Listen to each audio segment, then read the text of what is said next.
Good morning. The Secretary General and the Prime Minister will make brief remarks, and then we'll have the opportunity for any questions. Secretary General. Prime Minister Correia Silva, dear Ulisses, welcome to NATO headquarters. It's really a pleasure to have you here.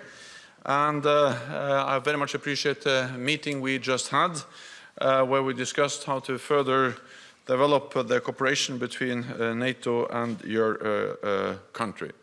NATO and Cabo Verde share the same values of freedom, democracy, and human rights.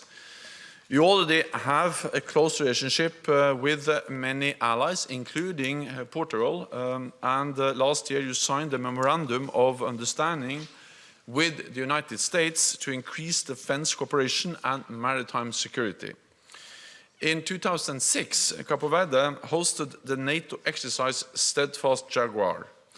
This major exercise, involving more than 7,000 troops, tested the ability of NATO's Rapid Response Force to carry out missions anywhere at any time. Today, we discussed Russia's brutal invasion of Ukraine and ways to increase our cooperation in a more dangerous and competitive world. I welcome Cabo Verde's clear stand on Ukraine, including through your votes at the UN General Assembly. Russia's war of aggression against Ukraine, instability in the Middle East, and the ongoing threat of terrorism remind us of our security, that our security is not regional, it is global. What happens in Europe matters for Africa. What happens in Africa matters for Europe. So NATO is stepping up our cooperation with our partners to defend our values and the rules-based international order. NATO already has partners in North Africa, and we are strengthening our cooperation with the African Union to address common challenges, including terrorism, climate change, and small arms proliferation. So thank you, Prime Minister, for your personal leadership. It is good to see you here, and I hope to welcome you back in Brussels again soon.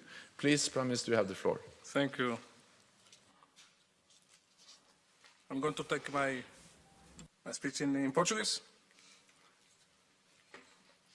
Yes. I would like to thank Mr. Secretary General for the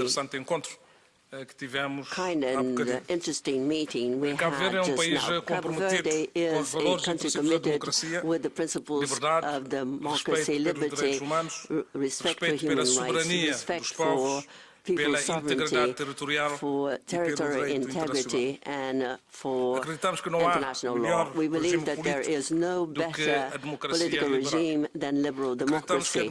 We believe that democracy and multilateralism centered on the United Nations are the strongest pillars for peace and prosperity amongst nations, and it is based on these principles and values that Cabo Verde has taken its stand in relation to Russia and Ukraine,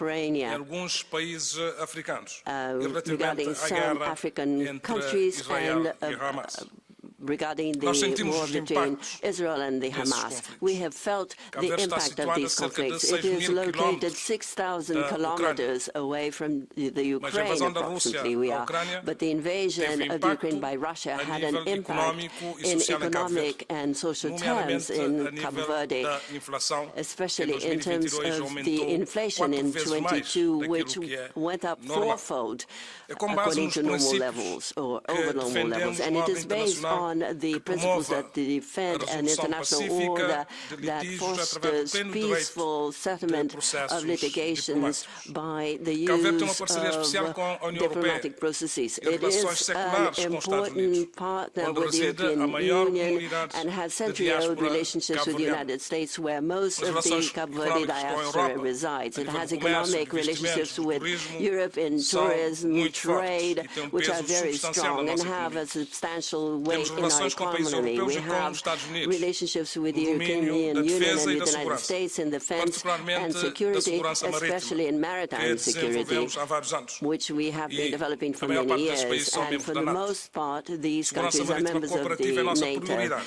Maritime security is our priority because of our vast economic zone, which is as large as Texas, and because of our geographic positioning. In fighting organized transnational crime, drug trafficking, people's trafficking, and illegal fishery. Cabo Verde has the headquarters of the Q-Zone maritime area, which contributes to maritime security in the Gulf of Guinea.